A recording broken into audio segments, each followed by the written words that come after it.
ગુજરાતમાં કોંગ્રેસને મજબૂત કરવાની કવાયત વચ્ચે વલસાડ જિલ્લા કોંગ્રેસમાં ગાબડું પડ્યું છે। કોંગ્રેસના અનેક કાર્યકર્તાઓ ભાજપમાં જોડાતા રાજકારણ ગરમાયું છે।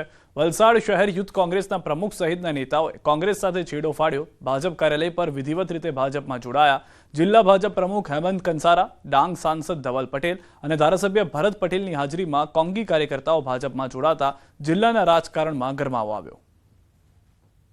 કોંગ્રેસના મિત્રો આજે ભારતીય જનતા પાર્ટીના કાર્યાલય ઉપર આવીને જોડાવાની ઈચ્છા એમણે વ્યક્ત કરી છે।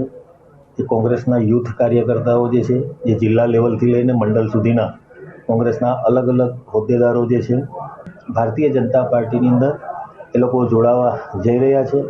સ્વયંભૂ કોંગ્રેસના યુથ કાર્યકર્તાઓના એકદમ અગ્રણીઓ છે વલસાડ જિલ્લાના, એ આજે સ્વયંભૂ ભારતીય જનતા પાર્ટીના કાર્યાલય પર આવ્યા છે અને એ અમારી ભારતીય જનતા પાર્ટીમાં વિધિવત રીતે જોડાયેલા છે।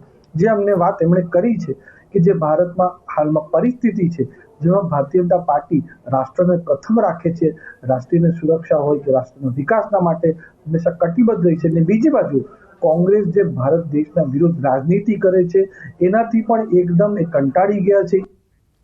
ગાંધીનગર ખાતે શ્રમ અને રોજગાર મંત્રીએ વિવિધ પ્રકલ્પોનું લોકાર્પણ કર્યું। શ્રમ અને રોજગાર મંત્રી બલવંતસિંહ રાજપૂત દ્વારા વિવિધ એમઓયુ પર હસ્તાક્ષર કરવામાં આવ્યા હતા। ઉપરાંત તેમણે ડ્રોન તાલીમ કેન્દ્રો તથા આઈટીઆઈના નવીન મકાનોનું વર્ચ્યુઅલી લોકાર્પણ કર્યું। કાર્યક્રમ દરમિયાન માટે શ્રમ અને રોજગાર રાજ્ય મંત્રી કુંવરજી હળપતિની પ્રેરક ઉપસ્થિતિ રહી, તો કેન્દ્રીય મંત્રી નીમુબેન બામણિયા વર્ચ્યુઅલી જોડાયા હતા।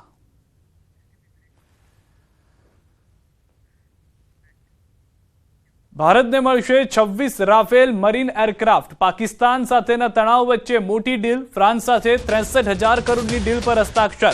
ભારત વતી સંરક્ષણ સચિવ રાજેશ કુમાર સિંહે આ કરાર પર હસ્તાક્ષર કર્યા। ડીલ અંતર્ગત ભારત ફ્રાન્સ પાસેથી 22 સિંગલ સીટર એરક્રાફ્ટ અને 4 ડબલ સીટર એરક્રાફ્ટ ખરીદશે। આ વિમાનો પરમાણુ બોમ્બ ફાયર કરવાની ક્ષમતાથી સજ્જ હશે। અહેવાલો અનુસાર ફ્રાન્સ સાથે 63,000 કરોડ રૂપિયામાં આ ડીલ થઈ છે। સશસ્ત્ર ખરીદીના સંદર્ભમાં ફ્રાન્સ સાથે ભારતની અત્યાર સુધીની સૌથી મોટી ડીલ છે। 23 એપ્રિલે પીએમ નરેન્દ્ર મોદીની અધ્યક્ષતામાં મળેલી સુરક્ષા પરની કેબિનેટ સમિતિની બેઠકમાં વિમાનની ખરીદીને મંજૂરી આપવામાં આવી હતી। વિમાન ઉત્પાદક કંપનીએ ભારતની જરૂરિયાતો અનુસાર આ વિમાનોમાં ઘણા ફેરફાર કર્યા છે। તેમાં એન્ટી શિપ સ્ટ્રાઇક, પરમાણુ શસ્ત્રો લોન્ચ કરવાની ક્ષમતા અને 10 કલાક સુધી ફ્લાઇંગ રેકોર્ડિંગ જેવી સુવિધાઓ સામેલ છે। આ ઉપરાંત કંપની ભારતની હથિયાર પ્રણાલી, સ્પેર પાર્ટ્સ અને વિમાન માટે જરૂરી સાધનો પણ પૂરા પાડશે।